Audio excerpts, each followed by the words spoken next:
Little girl asked not to clean her room for a week, when staff broke the door then. Hello everyone. Enjoy these relaxing moments while you watch. At 4 p.m. sharp at the Meadowview Hotel, receptionist Logan was hunched over the front desk, skimming the list of incoming guests when a man and a young girl stepped inside. "Good afternoon," the man greeted in a gravelly, low voice. "We have a reservation. The name is Andrew Miller." Logan typed quickly into the system but didn't find that name. Instead, he saw a VIP booking listed under Edward Sullivan, room 307, 5 nights. He looked back at the man, puzzled. "Sorry, did you say Andrew Miller?" "Yes," the man replied curtly. "I booked it for myself and the girl." Logan didn't press further. For VIPs, the training was clear: be fast, be polite, don't ask questions. He forced a professional smile. "Of course. Room 307. Here's your key card. We hope you and your daughter enjoy your stay."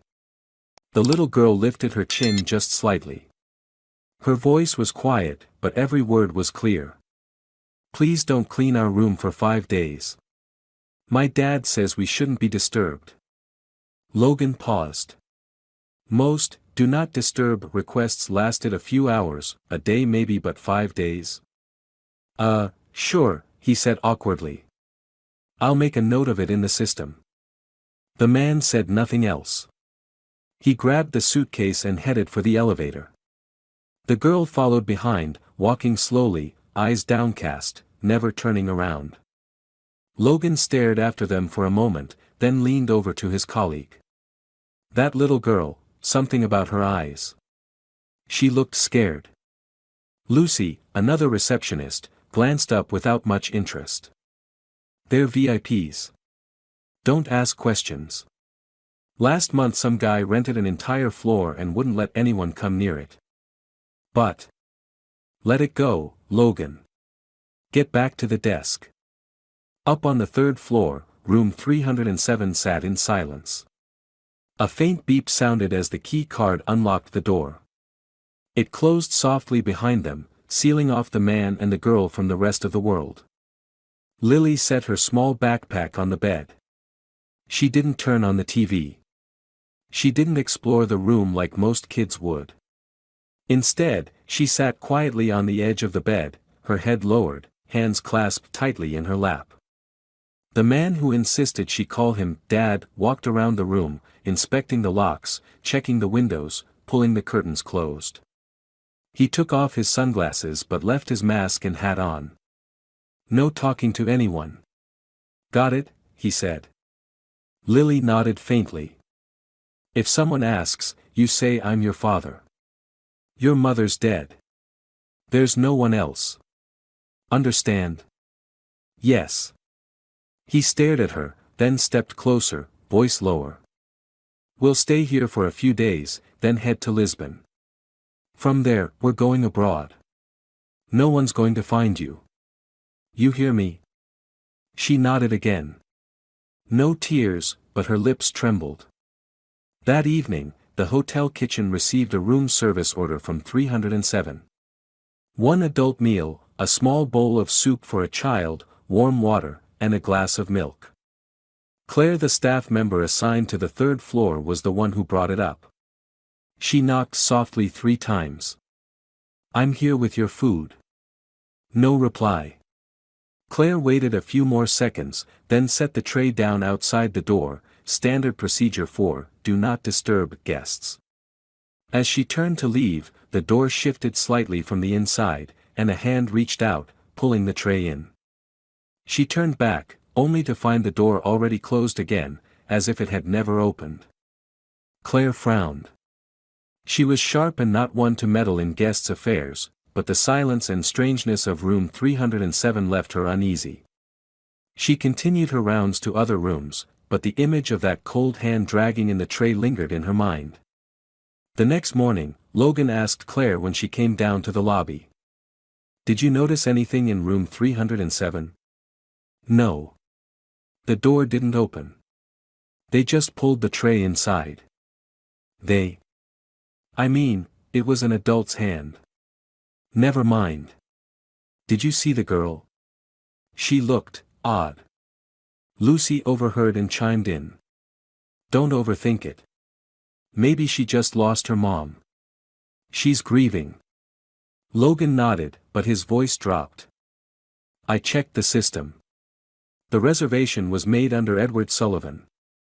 There's no Andrew Miller at all. Both Lucy and Claire froze. You're sure? Positive. And Edward Sullivan's a businessman who's had scandals, disputes over assets. Then why did he say Andrew? No idea. But. Claire, keep an eye out, okay? If something feels wrong, let me know immediately. That afternoon, as Claire passed by room 307, she paused for a moment. No sounds of TV, no conversation. Just an eerie silence. The curtains were tightly drawn. A stifling atmosphere hung in the air, even with the door closed.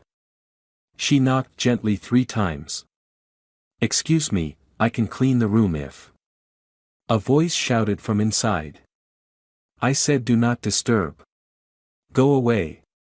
Claire flinched and stepped back. That voice wasn't normal. It wasn't a simple rejection, it was a threat. She walked away, heart uneasy. Was the girl, Lily, okay? That night, in the laundry room, Claire ran into Matthew, a Hispanic technician she'd been friends with for a long time. They often chatted during break time. Matthew, do you know anything about Edward Sullivan? Matthew raised his eyebrows. Him? Oh yeah, I think he was sued for fraud, something in Miami. The news covered it a lot. Why? He's in room 307, with a little girl. But, everything's strange.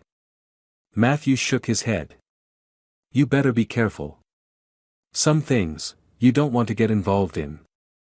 But the girl looked terrified. She won't meet anyone's eyes. This isn't some vacation. Matthew looked her in the eye. If you suspect something, you need to be sure. Get proof. Around here, words alone won't convince anyone. Claire went quiet. She knew he was right. Later that night, before ending her shift, Claire quietly returned to the 3rd floor. She peeked through the peephole of room 307. Thick darkness. A sliver of light glowed faintly from the bathroom. No sound. She was about to walk away when suddenly, a soft sound reached her. Like a sigh. Then, someone spoke very quietly. Help me. Claire froze. She heard it. Clearly. Please, help me. The little girl was asking for help. The next morning, Claire arrived earlier than usual. She hadn't been able to sleep after hearing the whispered voice from room 307 the previous night. Help me. That phrase kept echoing in her head, leaving her deeply unsettled. She hurriedly made herself a cup of coffee in the staff room and then rushed out to the lobby, where she saw Logan. Can you help me with something? Claire said quietly, tugging at his sleeve. Logan looked surprised. What is it? You look tense. Room 307. I heard someone asking for help last night. Logan frowned. Are you sure? Absolutely. A tiny, trembling voice. I was terrified. I think the girl is in trouble. Logan sighed and shook his head. Claire, without proof we can't intervene. You know that. Then at least let me knock and pretend I'm offering housekeeping. Maybe I'll notice something. Logan hesitated for a moment, then nodded. But just knock softly. Don't escalate. Claire nodded firmly. She picked up a tray with clean towels and bottled water, then headed up to the 3rd floor. In front of room 307, she took a deep breath, then knocked 3 times. Housekeeping here. May I bring in some towels and water? There was no response. I'll just leave it by the door then. Claire was about to crouch down when the door suddenly swung open. Edward stood there, still wearing a cap and face mask.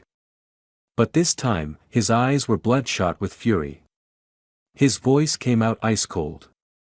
"How many times do I have to say not to disturb us? Are you deaf?"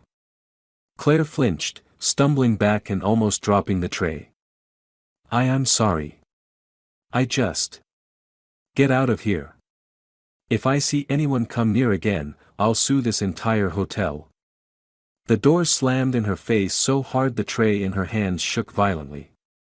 Claire stood frozen for several seconds, heart pounding, then quickly rushed downstairs.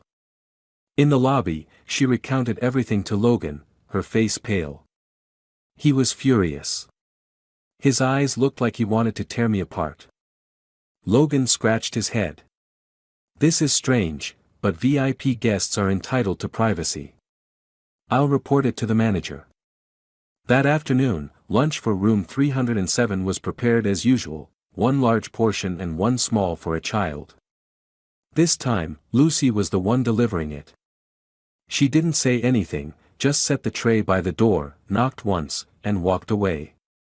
Moments later, the hallway camera captured a hand slipping out and pulling the tray in lightning fast. Claire reviewed the footage in the surveillance room with Matthew. "See that? They never open the door. Never show their face. Every time it's just that hand." Matthew nodded slowly. "This is not normal. The girl definitely isn't being let out. I believe she's being kept inside." Matthew turned to Claire. "If you want to check, you need a valid reason. Or at least someone authorized. Have you talked to Mr. Ronald yet?" Claire sighed.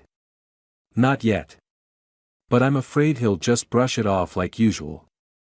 Later that day, Claire was assigned to clean the 4th floor. But as she passed the 3rd floor, she heard a strange noise coming from room 307. It sounded like something crashing. She pressed her ear to the door. Clattering dishes, then, a choked scream. It wasn't clear who it came from, but she was certain it wasn't normal. Claire immediately ran down to find Mr. Ronald, the hotel manager, an American man in his 50s, always impeccably dressed in a suit, with a deep voice and a professional demeanor. "Mr. Ronald, I need to report something urgent." "What is it, Claire?" "Room 307. I heard dishes breaking and someone screamed. It was very strange. I think we need to check." Ronald looked up from his stack of paperwork inside. "Claire, not this again. I'm not being paranoid. I'm genuinely worried about the girl. Logan has suspicions too." Ronald waved a hand. "I've seen many cases like this. Kids cry easily, scream easily. Could be playing, tripping, arguing. Unless we have clear evidence, we're not allowed to violate guest privacy. But don't you see? That man never lets anyone see his face. And the girl, it's like she's imprisoned." "Claire," Ronald interrupted, his tone serious, "we're talking about a VIP guest. He booked a luxury room, paid in advance, and hasn't made any complaints. If you cause trouble without evidence, the hotel could be in trouble. And so could you." Claire bit her lip and said nothing. She knew Ronald valued the hotel's reputation above all else. But deep down, she couldn't let it go. "I understand," she whispered, then turned away, her heart heavy. That evening, as her shift neared its end, Claire met Matthew again in the technical area. She told him about Ronald's refusal to act. Matthew frowned. "So what are you going to do?" "I don't know, but if I hear anything again tomorrow, I'll try to record it. Even if I have to do it secretly." Matthew nodded, voice low, "I'll help you. If needed, I can cover the cameras or distract security for a few minutes." "Thank you." She looked at Matthew, knowing full well she was putting herself in danger. But her conscience wouldn't let her ignore it. Late that night, Claire couldn't sleep. She lay still, opened her phone, and searched Facebook for the name Lily Miller. Several results came up. One post, from over a week ago, had been shared many times. "We are saddened to announce that my sister, Isabella Miller, passed away after a serious illness. She leaves behind her only daughter, Lily, aged 10. We have not been able to reach the child since the funeral. If anyone has information, please contact the Miller family in Oregon." Claire froze. Lily was Isabella Miller's daughter. That meant the father she was now with couldn't be Andrew Miller as claimed. And the real name registered at the hotel was Edward Sullivan. A family friend? Or an imposter? She thought back, remembering Lily's eyes, her submissive posture, her soft-spoken words on arrival. "My dad doesn't want to be disturbed." She whispered to herself, "He's not her real father. He fooled everyone." The third morning began. Claire arrived early, well prepared. In her bag was an old phone, fully charged, set to recording mode. Today, she decided she'd try to get close again. Before heading up to the third floor, she met Matthew at the elevator. He whispered, "I've adjusted the camera angle near 307. If you need a few minutes, you've got them." Claire nodded. She approached room 307, but didn't knock immediately. She crouched down, placed the food tray, then quietly turned on the recorder. She knocked softly 3 times. Room service. Silence. Then, faintly footsteps. Followed by a snarling voice. "Shut up. You want me to get arrested?" Claire froze. A small sob. Then something hit the wall with a dull thud. Unable to bear it, she quickly turned off the recording and rushed back to the staff room. "Matthew, I got it." That night, just before midnight, the laundry room clock ticked away. Claire was still there. She sat alone at the staff break table, holding the old phone with the morning's recording. Edward's voice played clearly. "Shut up. You want me to get arrested?"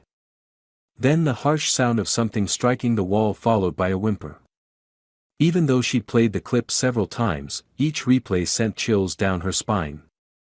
Matthew walked in holding a soda can. "You're still here?" "Can't sleep," Claire replied hoarsely. "I think I'll go insane if I don't act." "Are you going to send that recording?" "Not yet. If it's just audio, they'll say it was imagined or from the TV." Claire sighed. "I need something more, concrete." Matthew nodded, setting the soda down. "Then you'll have to wait. Observe. Record everything. But be careful.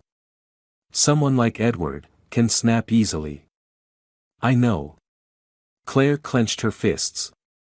Around 1 a.m., Claire left the laundry room and decided to walk past the third-floor hallway before heading home.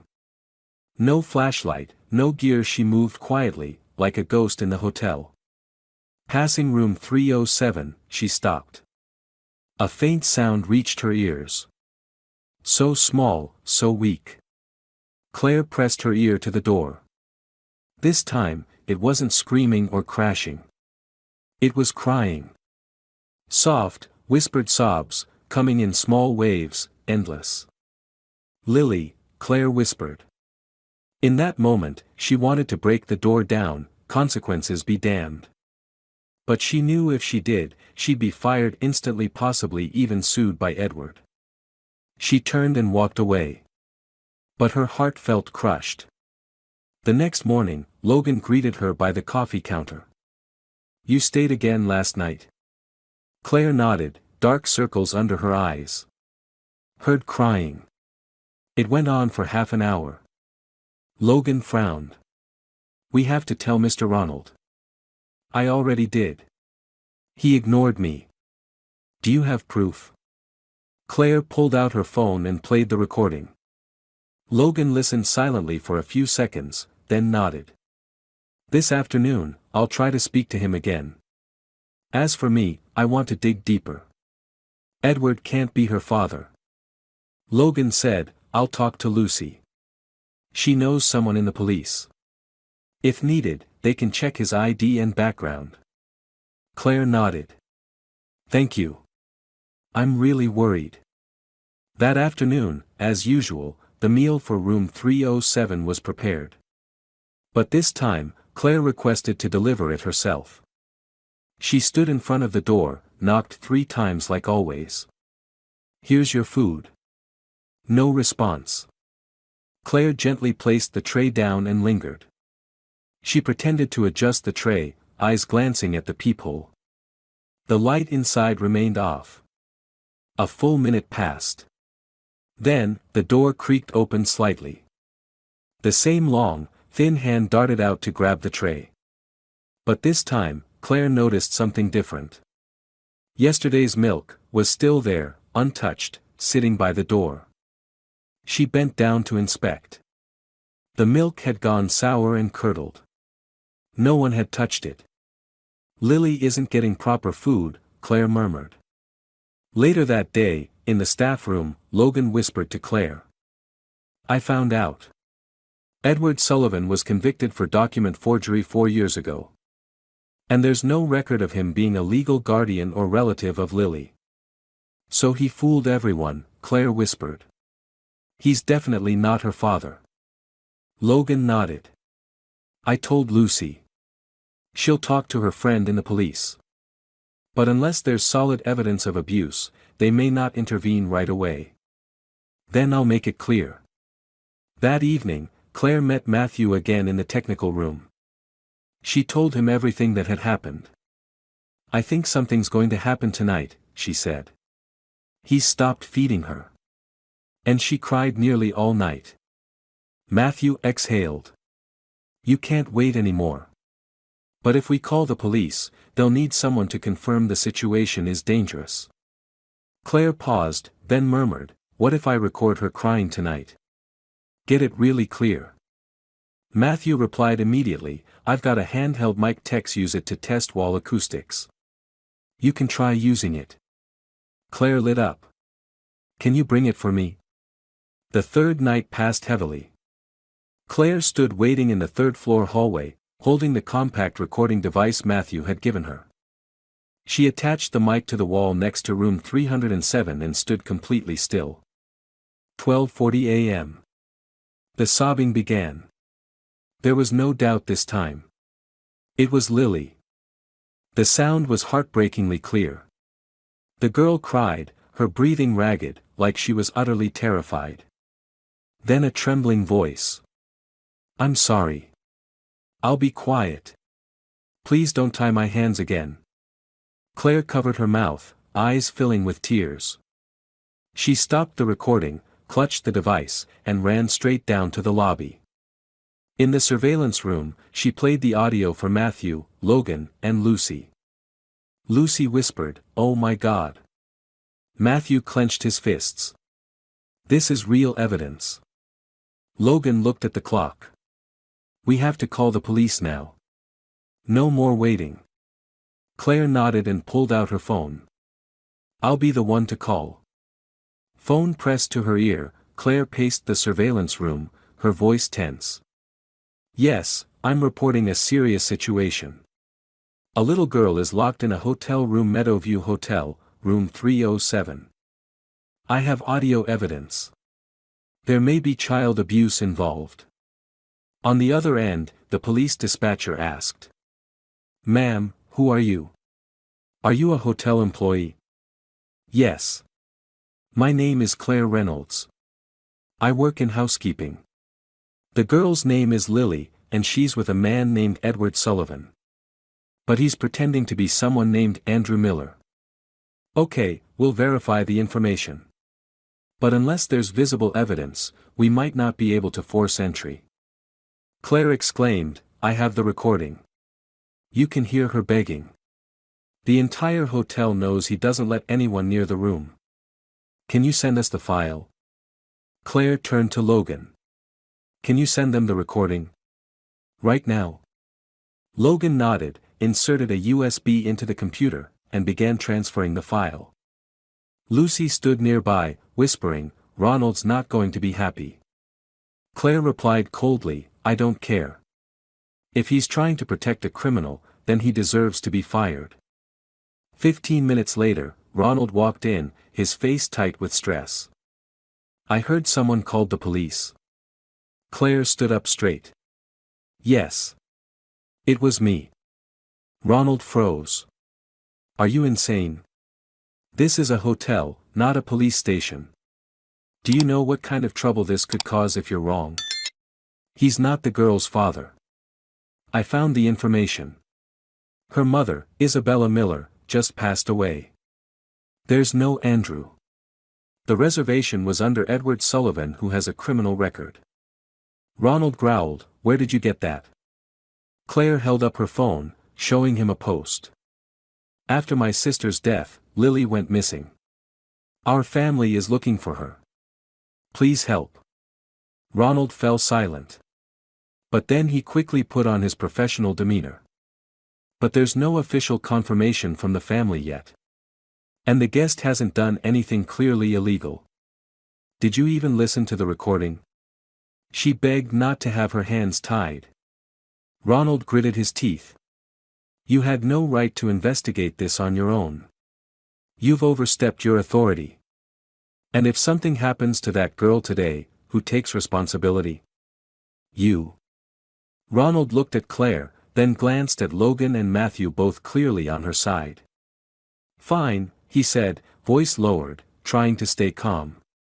"We'll let the police handle it.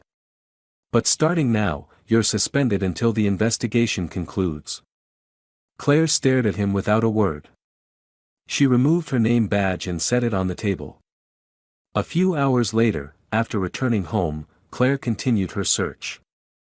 She went online, digging deeper into Isabella Miller's information. Dozens of posts appeared: funeral photos, condolences. Then she found an account under the name Laura Miller, who had written, "I'm Lily's aunt. I won't stop until I find my niece. Has anyone seen her with a strange man? Tall, thin, usually wears sunglasses."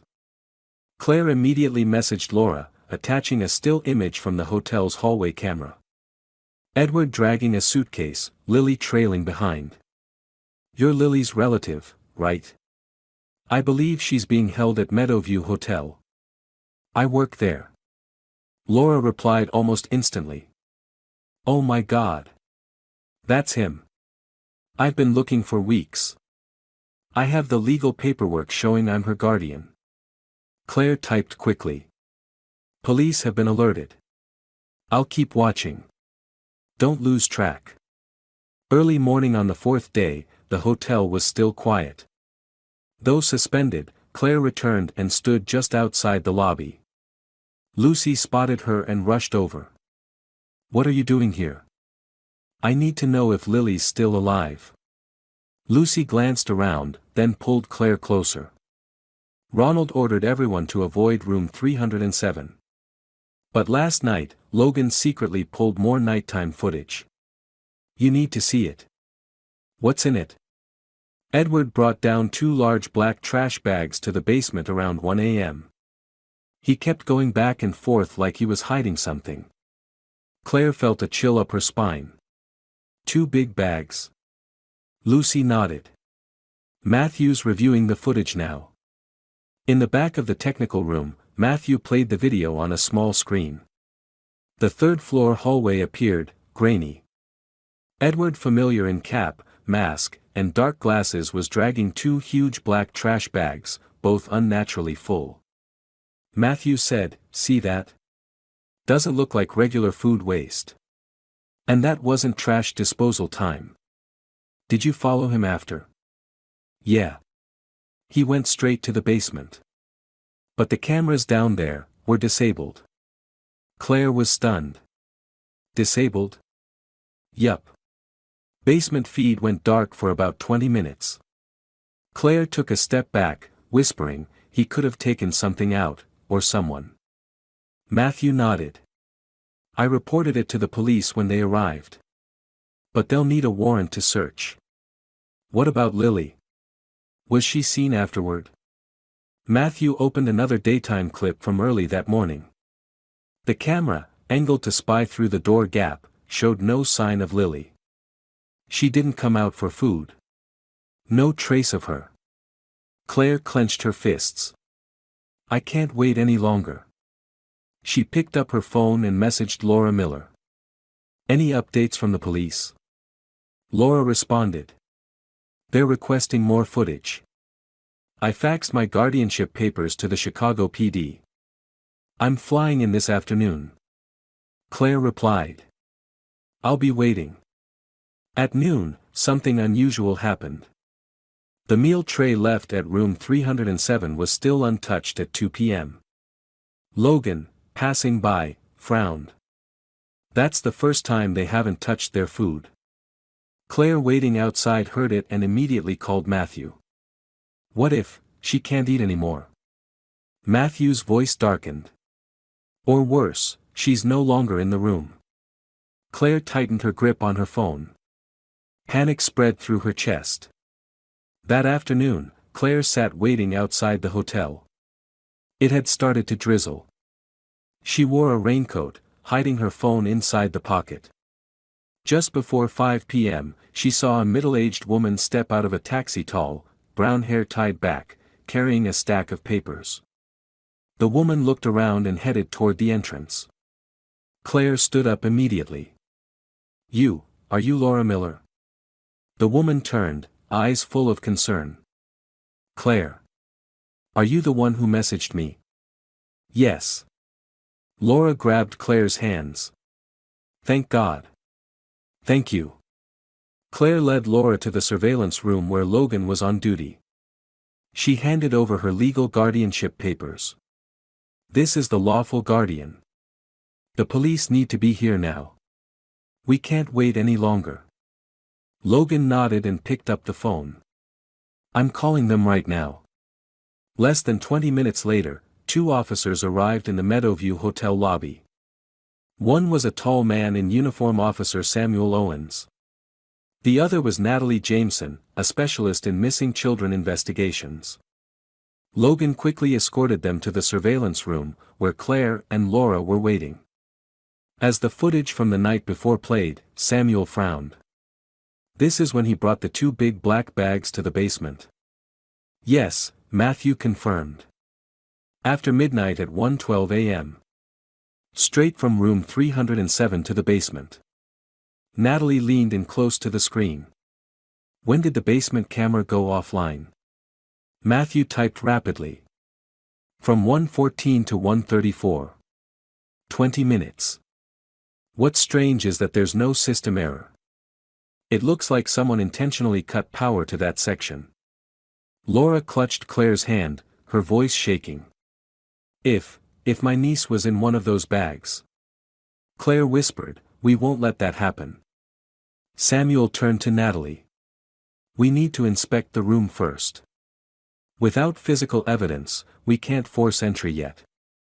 Natalie nodded, but Claire stepped forward. You need more proof. Then listen to this recording. She handed Samuel her phone, playing the audio from the hallway mic. I'm sorry. I'll be quiet. Please don't tie my hands again. Samuel fell silent. Natalie's face tensed. All right, Samuel said. Take us to the 3rd floor. If we find anything suspicious, we'll escalate. As they entered the elevator, Ronald rushed over to block their way. Excuse me, are you officers? I'm the hotel manager. I need to know what's going on. Samuel showed his badge. We're following up on a report of unlawful child detainment. Ronald tried to keep his composure. I understand, but this guest is a known associate of the company's CEO. If this turns out to be nothing, the hotel's reputation. We're not here for drama, Mr. Ronald, Natalie interrupted. We're here to protect a child's life. Your reputation doesn't outweigh that girl's safety. Claire glared at Ronald. After all this, and you're still defending him? Ronald didn't respond. On the 3rd floor, the hallway was silent. Room 307 remained closed, just like always. Samuel knocked loudly 3 times. Police. Open the door. No answer. Natalie leaned in to listen. I hear rustling. Someone's moving inside. Samuel knocked again. Edward Sullivan. Open the door immediately. This is an emergency inspection. Still silent. Claire couldn't help herself. She yelled. Lily. Are you in there? 1 second passed then, a loud crash inside the room. Samuel grabbed his radio. Requesting backup and technical entry team. Possible forced entry situation. Natalie put her hand on the lock. There's no sound of it being locked from inside. If we use the emergency keycard. Logan handed over the hotel's emergency access card. Samuel scanned it. Red light. The lock's been reprogrammed, Logan said. Only someone inside can access it now. Matthew stepped forward. I have a technical toolset. I can open it in under 30 seconds. Samuel nodded. Do it. Now. While Matthew unscrewed the lock cover, Claire stood trembling beside Laura. The two women clutched each other's hands tightly. Please don't let it be too late, Laura whispered. Finally, a click echoed through the hallway. The door creaked open. Immediately, a foul, damp stench poured into the corridor. Natalie and Samuel instinctively drew their weapons. Police. Anyone inside, come out. No answer. Samuel pushed the door open wider. Inside, the curtains were shut tight. No light. The air was suffocating, thick with the smell of spoiled food and spilled drinks covering the floor. In the corner of the bed, Claire's eyes locked on a small, curled-up figure. Lily. There she is. Claire shouted. Natalie rushed forward, kneeling down. Lily sat hunched, her cheeks sunken, her skin pale. Her hands were bound with soft cords, her mouth taped over though the tape had started to peel. Her eyes were wide open, but she couldn't speak. It's okay, sweetheart. You're safe now. Natalie gently removed the restraints. Lily gasped for air, then collapsed into Natalie's arms. We need emergency medical assistance, Samuel ordered. Call an ambulance now. Claire rushed in, wrapping her arms around the little girl. You're safe now, Lily. Auntie's here. Lily reached for Claire's hand, her eyes glistening, but still unable to speak a word. Down in the hotel lobby, Edward had just entered, heading toward the counter to collect his luggage, when two plainclothes officers intercepted him. Edward Sullivan.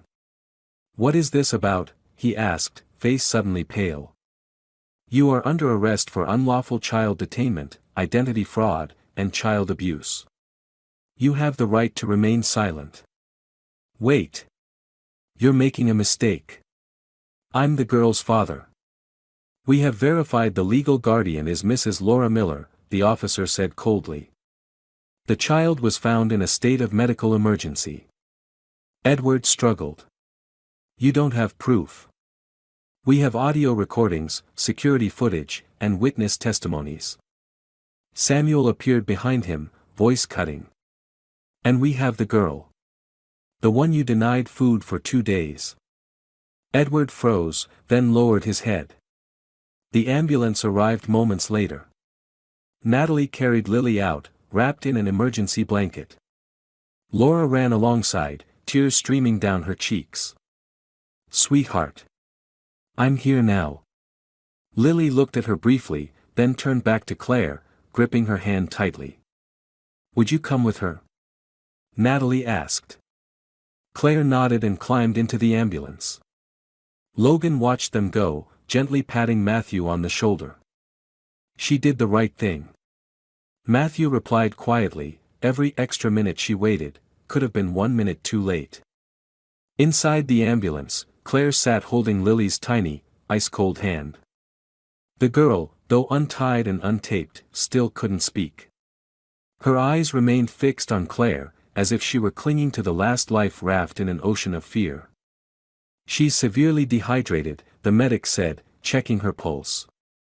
and showing signs of malnutrition likely from being denied food for at least 2 days. Will she be okay? Claire asked, voice trembling. We'll do everything we can. But right now, what she needs most is rest and stability. Don't ask her any more questions. Her mental state is very fragile. Claire nodded softly.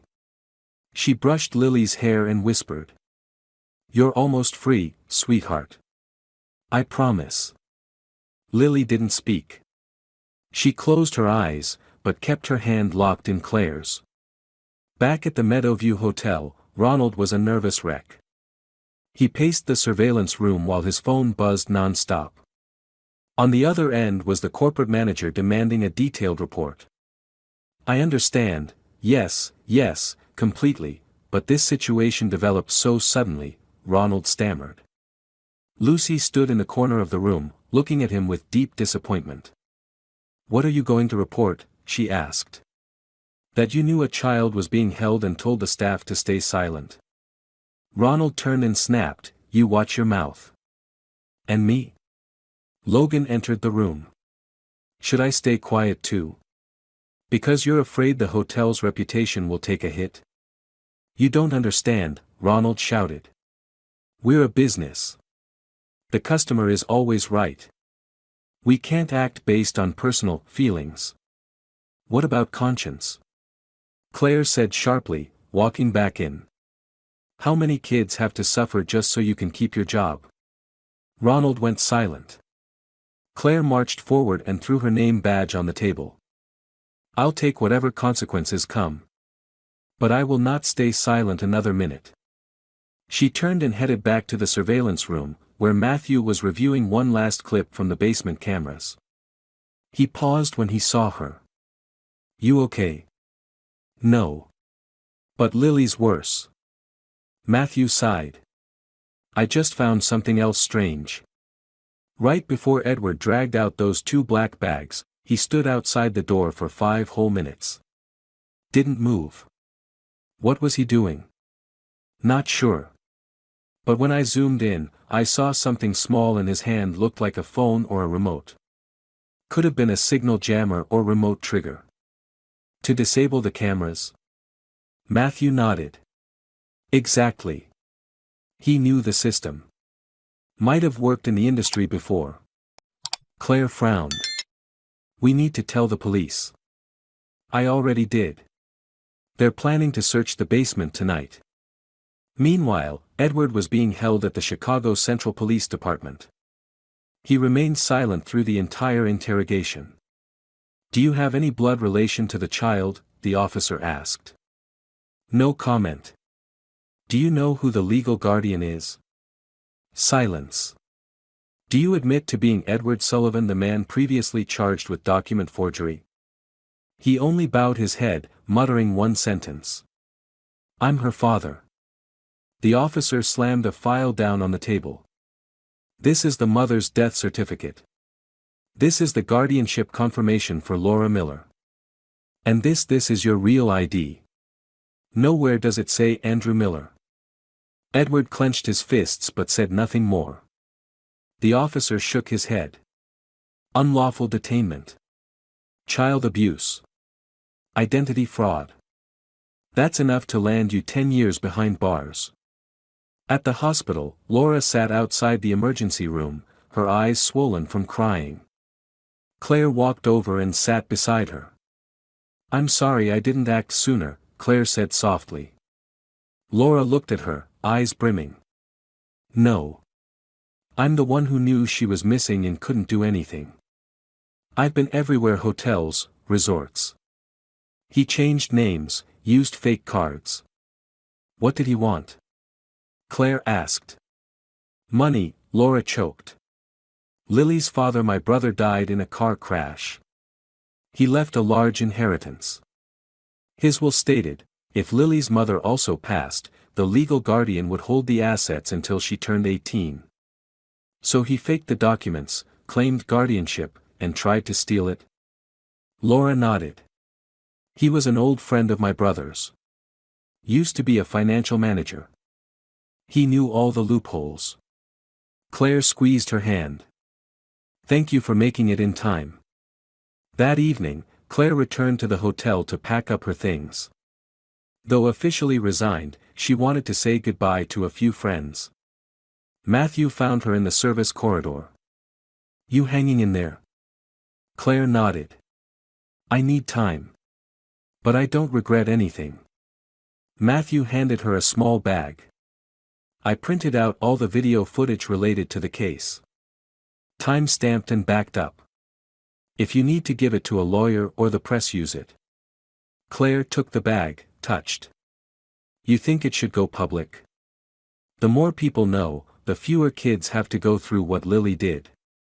The next day, news broke across media outlets. Chicago police rescue girl held captive at four-star hotel. Suspect in custody. Claire turned on her small apartment TV and sat frozen as the screen showed Lily being carried into an ambulance, pale face, but eyes still sparkling. Lucy called. You see it? You're a hero now. Claire smiled wearily. You know I didn't do it for attention. I know. But remember, if you hadn't acted, no one else would've. One day had passed since the news of the incident at Meadowview Hotel had spread across headlines. The story of a little girl locked in room 307, held captive by a man posing as her father, planning to take her abroad, had shaken the public. Claire sat at a small corner cafe, an open newspaper before her. Edward Sullivan, the faceless imposter, arrested at Meadowview Hotel. Victim, a 10-year-old girl named Lily Miller. She folded the paper, her hands balling into fists. The tension still hadn't faded. The image of Lily in that room remained vivid in her mind, curled up, hands tied, mouth taped, eyes pleading in utter despair.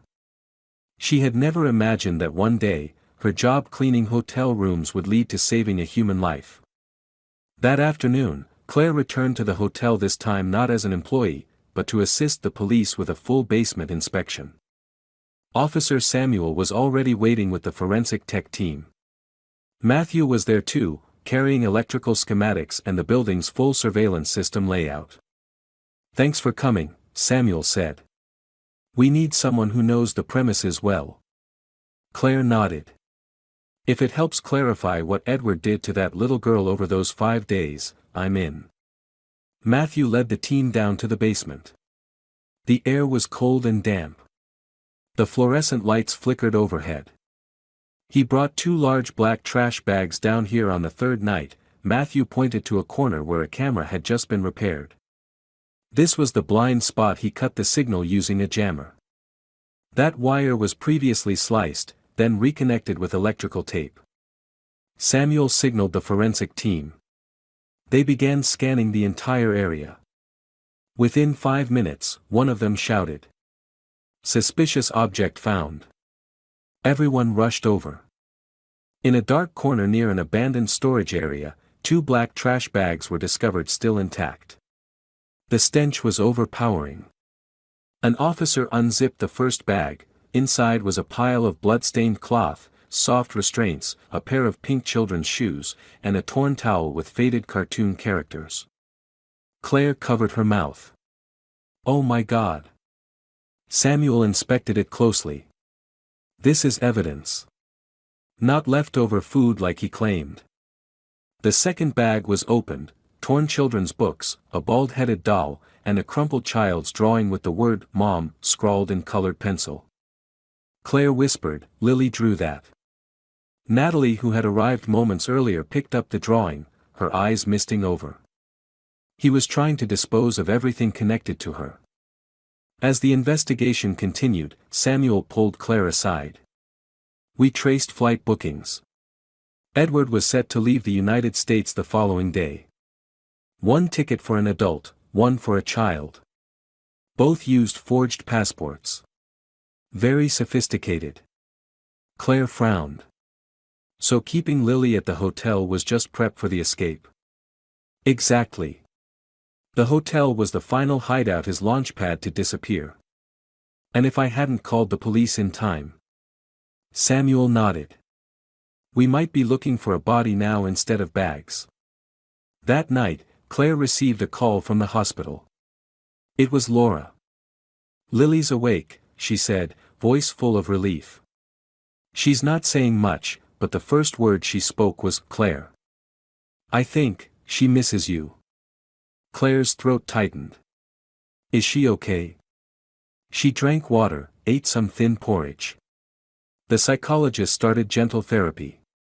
"But she's still terrified of knocks on the door. She shouldn't have had to endure any of this." There was a pause. "But thanks to you, she didn't take one more step in the wrong direction." 3 days later, Meadowview Hotel held an emergency press conference. In a small room were a few journalists, management staff, and several former employees. Ronald took the stage, looking exhausted, a sheet of paper trembling in his hand. "I take full responsibility for the delay in responding to the situation.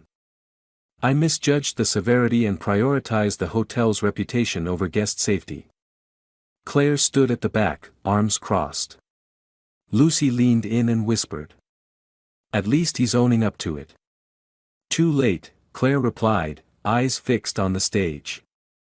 Ronald continued, "I hereby resign, effective immediately. Additionally, the hotel will fully cooperate with law enforcement in the ongoing investigation." Scattered applause followed. Claire didn't clap, but felt a strange sense of relief. The next day, Claire visited the hospital. Lily had been moved to a private room cheerfully decorated with wall art, a small desk, and soft sunlight streaming through the window. Claire stepped in. The girl was drawing.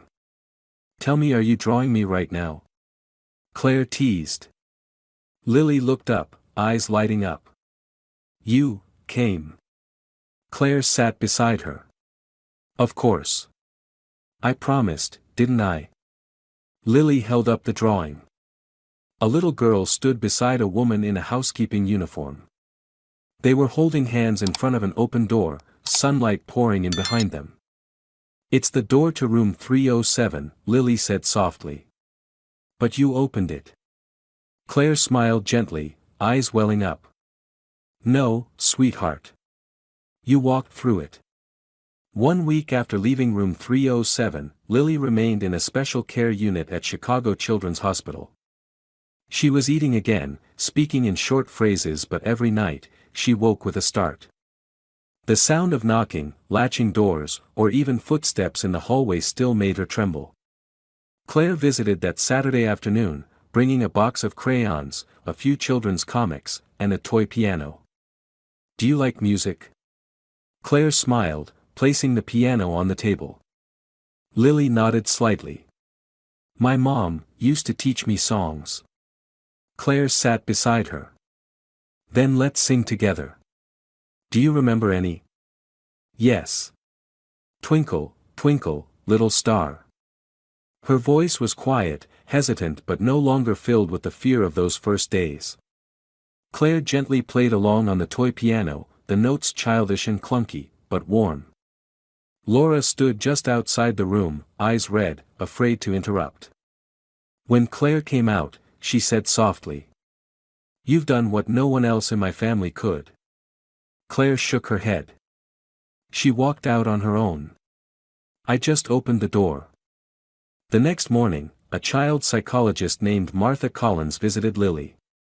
She had years of experience treating young trauma survivors. "Lily," she said gently, "can you tell me what happened?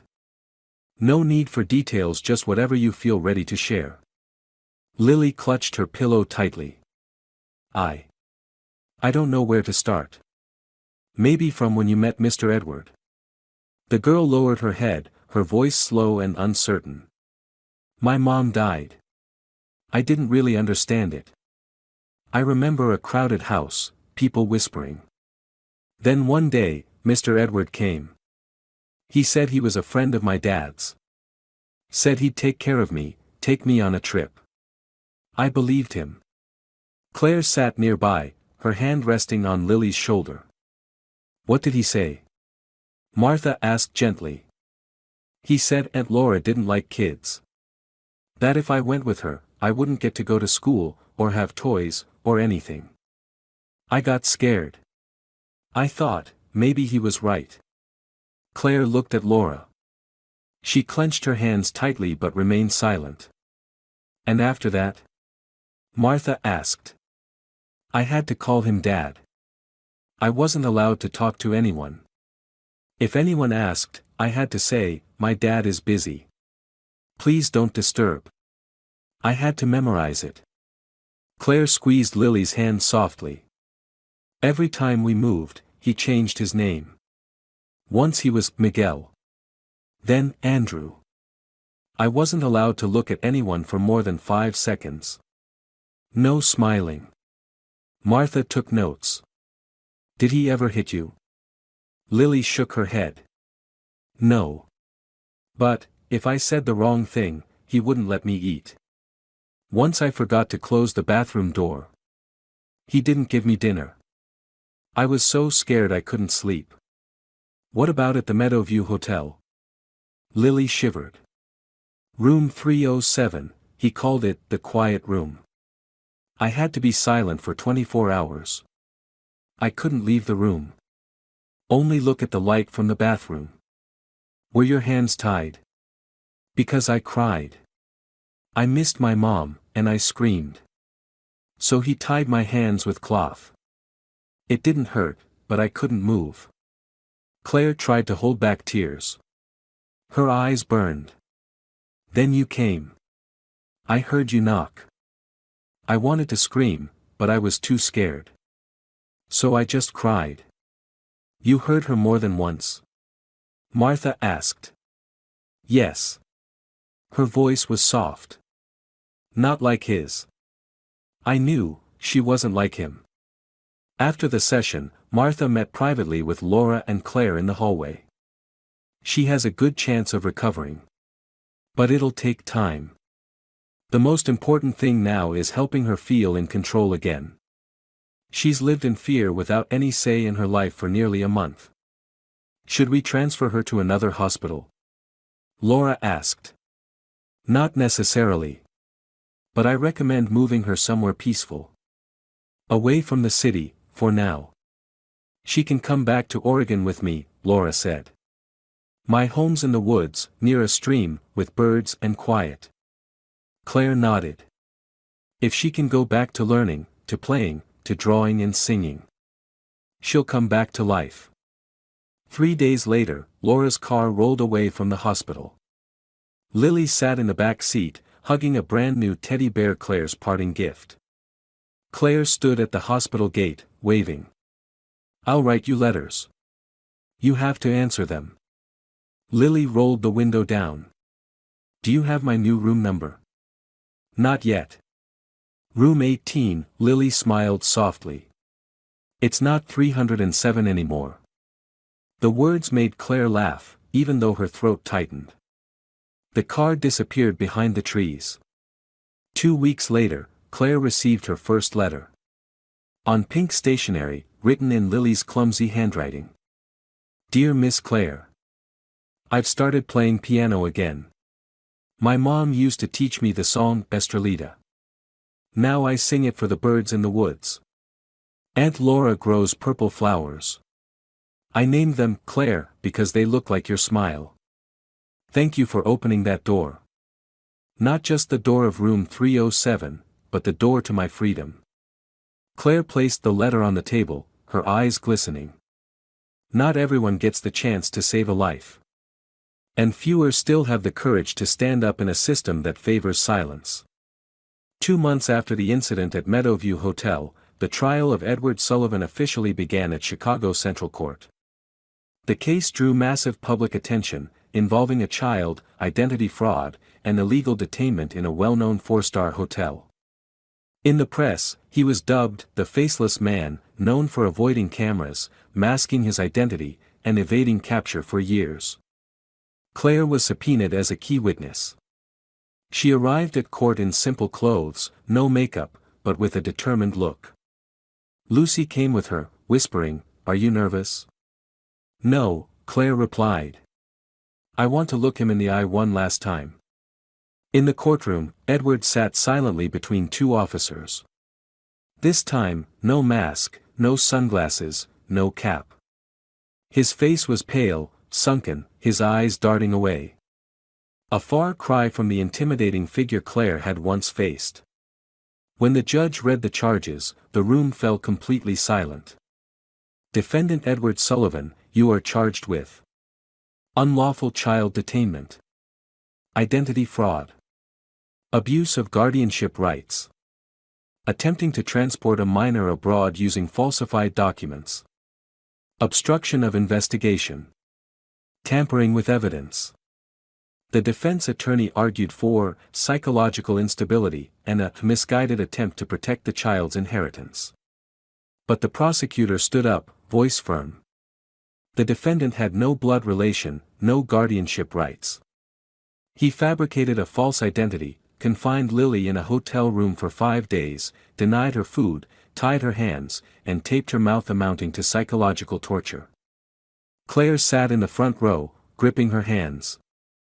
She was called to the stand. As she stepped up, her eyes locked briefly with Edward's. Miss Reynolds, the defense asked, when did you come into contact with the child Lily? During the time she was held in room 307 at Meadowview Hotel, Claire answered firmly. I was a housekeeper there. But from the very first day, I noticed the fear in her eyes. What did you do when you saw something suspicious? I recorded audio, alerted my co-workers, and then called the police. I acted against hotel management orders. And why did you take that risk? Claire looked straight at the attorney, then turned to the judge. Because I couldn't sleep at night knowing a child was begging for help and I did nothing. No one spoke for several seconds. Edward kept his head down. That afternoon, Laura Miller also testified. She brought legal guardianship documents, medical records, and even drawings Lily had sent from Oregon. My niece used to be joyful, full of song. When I got her back, she couldn't sleep, jumped at every sound, panicked when doors opened. All because the defendant made her believe she wasn't worthy of love. The judge asked, how is the child now? Laura smiled. She's in school. She plays piano daily, writes in a journal, and just finished her first essay titled, If I Were the Light. A few people in the courtroom wiped their eyes. The trial lasted 2 days. On the day of sentencing, every staff member at Meadowview Hotel watched the live broadcast. The judge declared. Defendant Edward Sullivan is sentenced to 12 years in prison, without parole. He is also prohibited from contacting any minor for 20 years following his release.